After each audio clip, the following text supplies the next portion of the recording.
Welcome back to another video exploring 10 hidden choices you probably didn't know you had in Cyberpunk 2077. From quest resolutions that require playing in a very specific way, to additional interactions that are easily missed. Let's get to it. First up, one of the earliest Badlands gigs that we complete for Dakota involves stopping a band of wraiths from downing and stealing the drone supplies of a smuggler named Mosquito. The wraiths have taken control of an antenna dish capable of hacking any drones that fly over, so they can clap all of Mosquito's shipments for themselves. Our job is simply to find the antenna's source of power and disable it, usually involving fighting our way up through the base, searching for clues, and reaching the top of the tower to blow up the antenna's fuse box.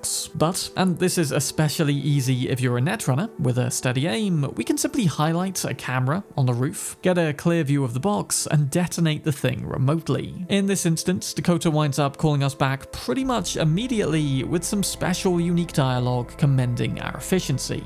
My, you certainly sorted that out cleanly. Why work hard when you can work smart, right? Mosquito's drone routes are safe, you're spry and well-rested, and the contract is closed.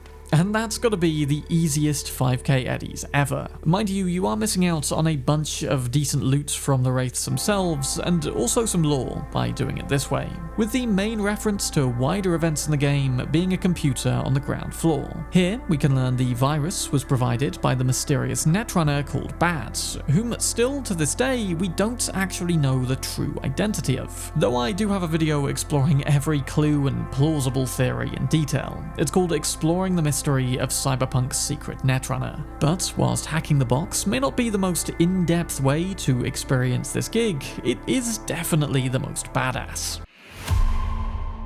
At the end of the early quest, the pickup, provided we called Meredith Stout before heading into All Foods, we'll leave the place with one of two outcomes. Either we'll fight our way out against Maelstrom, meeting Meredith outside having done pretty much what she wants, or we'll meet Anthony Gilchrist, Maelstrom's mole, who Meredith was totally onto. Though in this timeline she's now at the bottom of the ocean. Regardless of who's there at the end though, did you know that you don't actually have to stick around and talk to them at all? No, simply running the other way or directly past without engaging will promptly result in a phone call to chase us up and a far briefer interaction. Running away?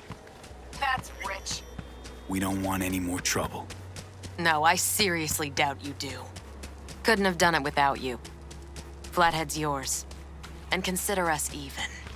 It's very much stripped back with both of them to vital info only, but kinda cool just how many times in this game the devs accounted for the players simply running away. Though, to be fair, we do still have to return to Jackie just outside All Foods anyway. And, especially if your V is a nomad, I would recommend completing the interaction in the normal way, since nomads can divulge to Meredith or threaten with knowledge to Anthony that he is indeed the mole, and later be given/bribed with some additional loot direct to our apartments as a thank you/keep quiet type thing. But with just the phone call, there's no opportunity to share that info. Also, if you thought you knew all the different ways our choices in this quest can affect the rest of the game, then here's a little obscure one. An N54 news broadcast covering a deal between Militech and the NCPD, where the police are getting licensed Centaur mech units to bolster the power of their forces. It'll cut to a press conference during the segment, with the Militech official delivering it being the one we saved during the pickup.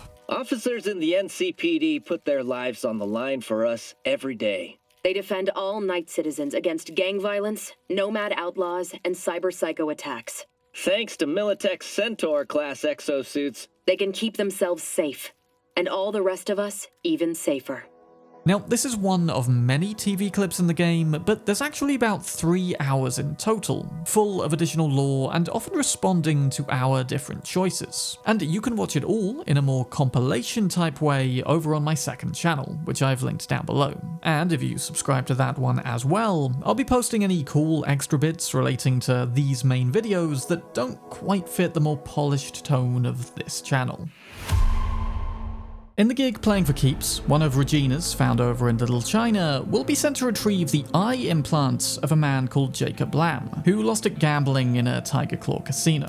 And the most straightforward way of doing this, of course, is to just shoot our way through everyone here, waltz into the back room, grab the thing, and leave. Or, if you prefer a more stealthy approach, sneak around the back, take out the guard in the alley and one in the back rooms, then find a keycard just on this table with which we can grab the eye and leave without alerting the tigers in the front. Though, there is indeed a third method to getting this eye.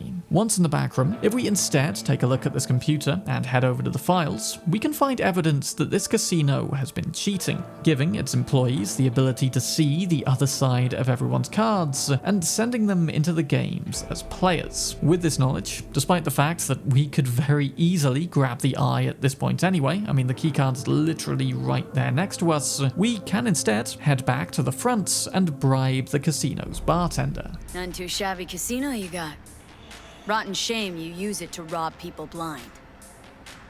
I don't know what you're talking about. Oh, sorry. Mean those files on your comp? The ones I could easily send to your regulars. That is, unless you and I can get along. What do you want? Jacob Lamb's eye. Quicker the better. He'll then head into the back room to get the eye himself, and won't even notice if you've left the guard back there dead on the floor. In fact, he'll possibly walk straight through her. I guess he really doesn't want the news to get out about his casino. Now, I don't know if this would put Jacob in more or less danger afterwards, tying his name to someone that knows the casino cheats, but all the same, it's a cool and creative way to complete this gig. Pyramid Song is the final Judy Alvarez side quest, and the one where, if you're a female V, it can potentially end in romance. But the general context is this. Judy, having carried out her revolution over at Clouds and avenging Evelyn, now has plans to leave Night City. But prior to that, she has one more little passion project she'd like to complete before up and leaving forever. To return to her now submerged hometown of Laguna Bend and allow us to experience her stirred up childhood memories and nostalgia via a psychic link, recording the whole thing as a truly unique piece of braindance art. And dark as the technology of this future generally is, this definitely makes for a cool date idea. Of course, you probably know what happens next. Things are going swimmingly, but then we hit a relic malfunction. Judy somehow carries our potentially very chromed up body out of a church a pretty long way up to the lake's surface and finally back to the shore, saving our life, no doubt about that. And then she adds herself to the very short list of characters to actually hear Johnny, via our still intact psychic link. Both fantastic ways to strengthen the bond between her and V, paving the way for a tender, loving romance to blossom.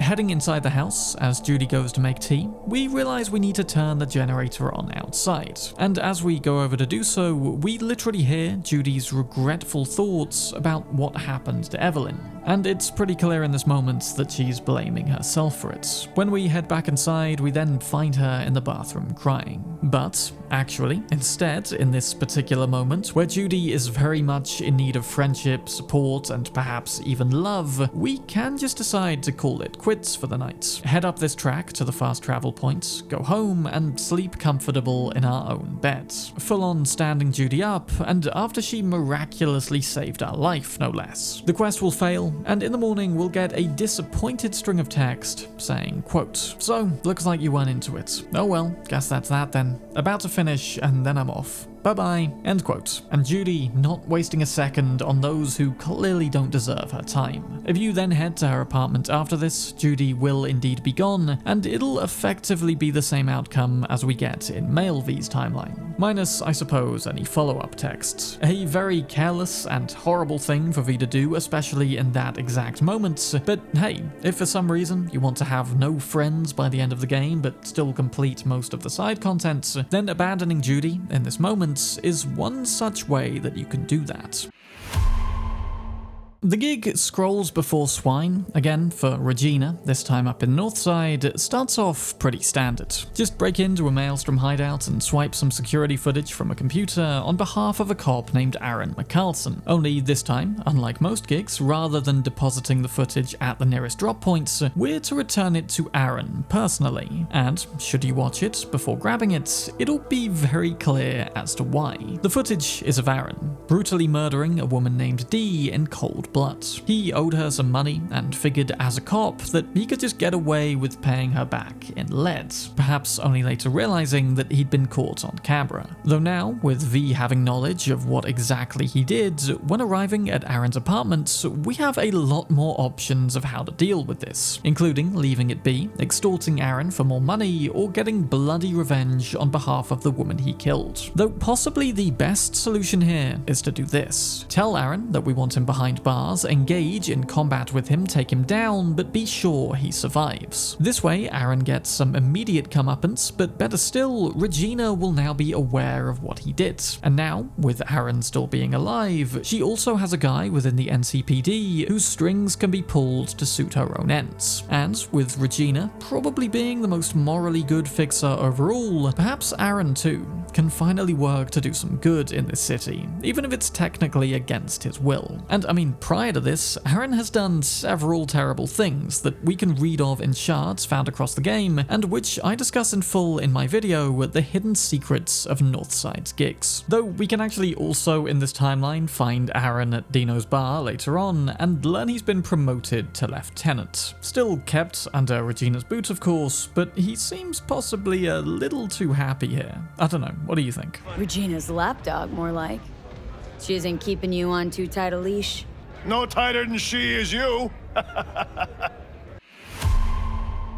During the Phantom Liberty expansion, there's no shortage of opportunities to walk away from the main quest. We can literally head in the opposite direction of Dogtown after Songbird links into the relic, leaving President Myers to die. We can wander off course once in Dogtown to achieve the same effect, or once reuniting Reed and Myers, we even have a dialogue option that straight up backs us out from the rest of the questline. I've discussed all of these before on the channel, but it turns out there are far more ways to fail Phantom Liberty than this. For instance, when making our way out of Dogtown's sewers with President Myers, should we get seen on the cameras down here and not wipe the security tapes, our Dogtown hideout will be attacked as we're on our way back with Solomon Reed. Normally, we'd head in together and save the president once again, but simply running away here again has its own permanent outcome, this time much more dire. Songbird will later text us to say the bodies of both Rosalind Myers and Reed were just delivered to Colonel Hanson. Reed and the clearly battle-hardened President Myers in fact having failed to take down a couple Barghest goons by themselves. Songbird will again tell us that we failed, though we'll at least vaguely acknowledge her fault in all of this time around. And we'll even lose access to our ruined Dogtown apartment this way. Not that we're losing out on much of a home there, but still, it's another negative consequence to doing this. But it's not just early Phantom Liberty. We can also fail the questline much later on, even after choosing our side for the endgame. See, if we go with Reed, we'll have to face off against Songbird's Guardian MaxTac squad in the quest Black Steel in the Hour of Chaos. A walk in the park, of course, for V, who eats these Cyber Psycho squads for breakfast, but say for a second we're just role-playing an NC normie. We can in fact pretend to panic, and again, just run away. Copy that. Let's give him hell. Get back here! Seriously? Fucking coward! Traitor! I'll finish this without you! I mean, that's pretty rich, coming from a guy who, in an alternate timeline, couldn't handle some basic Barghest soldiers, but there we go. I wish him luck with these Cerberus bots. On the other side of the Phantom Liberty ending though, we can't flee when siding with Somi for the Killing Moon, and trying to leave the spaceports in that timeline will just be met with the same turn back message as we get when normally trying to go out of bounds. This next one is a fun little hidden option during the Gimme Danger Takamura quest, but it is only available to those with a Corpo life path. If you have the time and impetus to complete multiple playthroughs of Cyberpunk, then I'd heavily recommend doing a playthrough of each life path. The hidden dialogues and specific opportunities are actually far more numerous than given credit for. I do plan to make a very detailed deep dive into these differences eventually, but I do actually still have to complete all of those playthroughs myself first, with making notes of the various differences along the way, and at this point in time I've only done it for Corpo, and this is one of my favourite Corpo-specific interactions. During our reconnaissance with Takamura, if we scan this guard by the gate down to the left, we can spot a unique opportunity to get inside the compound. This guard appears to have commissioned a netrunner to collect some Arasaka data, and they didn't properly cover the guard's tracks, meaning he's now terrified at getting a visit from Arasaka counter intel. If only V knew the ins and outs of that division and exactly what to say to play on this guard's anxiety. Oh, wait a minute, we do. Hey, shouldn't be here. These are corporate premises. Actually, I should. Weber, IOC. You, IOC. Right. Best turn around 3 times and disappear. Name. Huh? Need your name, Sentry. How about we start with yours? See, nobody told me about Unscheduled inspection regarding sensitive data leaks? How about I raise the op exec on comms? You really want to tell Abernathy how she's supposed to proceed with this inspection? Abernathy? Didn't mean to. Then step aside and man your station. Of course, yeah. Apologies, really. Definitely a moment for V to go, yep, still got it. What's more, getting in this way, we do have a fair bit more freedom to wander around without triggering alarms or combats. There's benefits to all the life paths, of course, but in this case, being an ex-corpo is a massive perk. Elsewhere in the game though, there are branching choices where I'd say some are definitively better than others. Take Jackie for instance. When deciding what to do with Jackie's body in the Delamain cab, leaving him there or straight up sending him to Mama Wells both wind up with Jackie going to hers. Whereas sending him to Victor's, which in fairness I imagine is a choice made by most on their first run with the faint hope of saving him, does technically have some truth to that in the worst possible way. Jackie gets confiscated by Arasaka and winds up a poorly copied engram whose cognitive skills aren't even on par with a modern-day AI chatbot. And on balance, returning Jackie home is the best choice. Plus, it's only this way that we then get to throw his offrender. One of the most sad but beautiful side quests in the game, and one with more knock-on consequences than you think. Notice this Valentino in the background? Well, his name is Ernesto Muno, and he may very well come up again later. During one of Padre's gigs, called Fifth Column, we're sent to collect some data on a mayoral advisor named Javier Alvarado, who's apparently embezzling public money into the pockets of the Valentinos in the back of a restaurant called El Pinche Pollo. Unfortunately, the most obvious route into the upstairs back room we need to reach, that being just the stairs, are guarded by a familiar face. I know you from somewhere. Hold on, weren't you a friend of Jackie's? I saw you at his funeral. You knew Wells? We were tight, him and me. Jackie fucking Wells! Why, he was like a brother to us. Mourned him once when he left the Valentinos.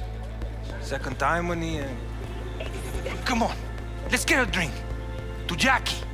And not only does this make for a very straightforward way to get and stay upstairs, it's also just a beautiful yet tragic expansion of Jackie's world. A window back into his past as two friends from different points in his life share a drink together after he is sadly gone. A lasting impression that Jackie has had on this world, if you will. So, next time you do this gig, be sure to raise a glass to our fallen Tumba. And also try not to get into combat afterwards, because if we do, we'll very likely wind up having to kill Ernesto.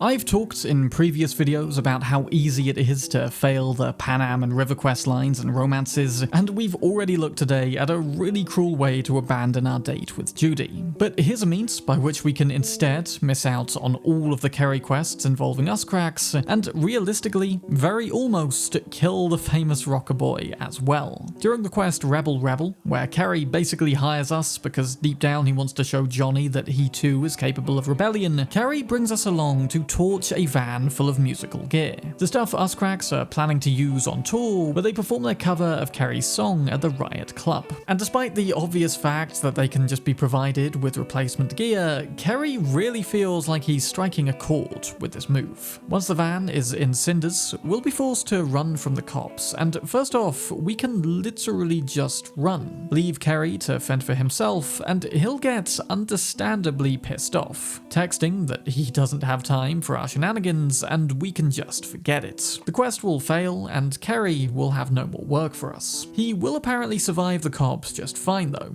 probably a known entity already, and I'd imagine he just greases their palms with the money he was going to pay us. But we can actually do this one better. If we hop in the car with Kerry before making a beeline for the nearest water source, we can instead sink our getaway Galena. No texts from Kerry this time, but swimming back to the car, he's no longer in sight, literally disappearing from view the moment we crash the thing. And for a moment, I thought that Kerry, like River, was actually secretly able to die, but apparently he made it back to his apartment safe and sound. We can even still engage in some friendly dialogue, so it seems he isn't even that mad. But again, you will still miss out on the most back-end gated string of side quests in the entire game. So it's certainly an interesting choice to exist, but probably one best avoided.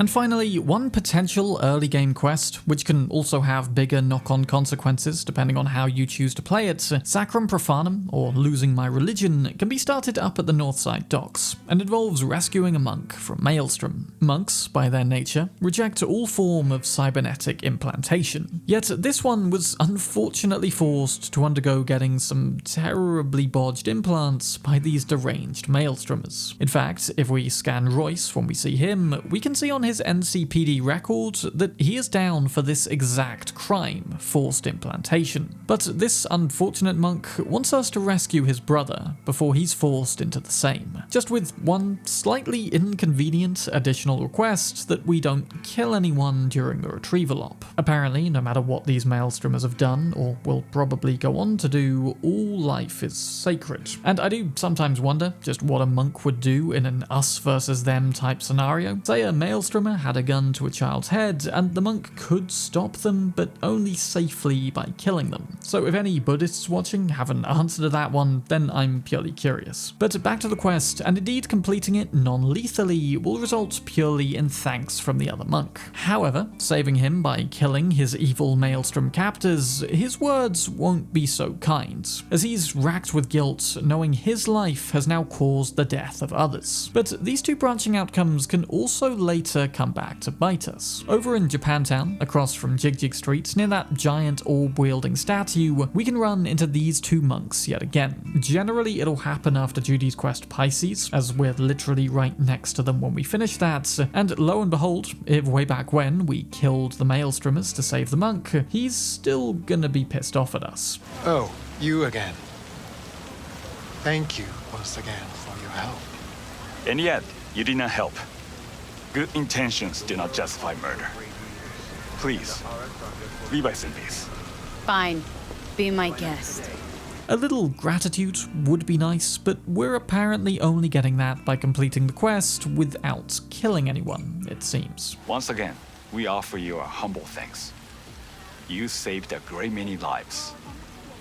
And limbs. The best part about this, though, is we can now engage in some fascinating conversation regarding the sentience of engrams and the nature of the soul. Something I've also done a full deep dive video on, called The Disturbing Truth About Johnny Silverhand in Cyberpunk 2077. Just know that in this timeline, the Maelstromers are still out there, still probably kidnapping and implanting other monks or doing other generally horrible things. But hey, they should absolutely have lived according to the monks that we saved.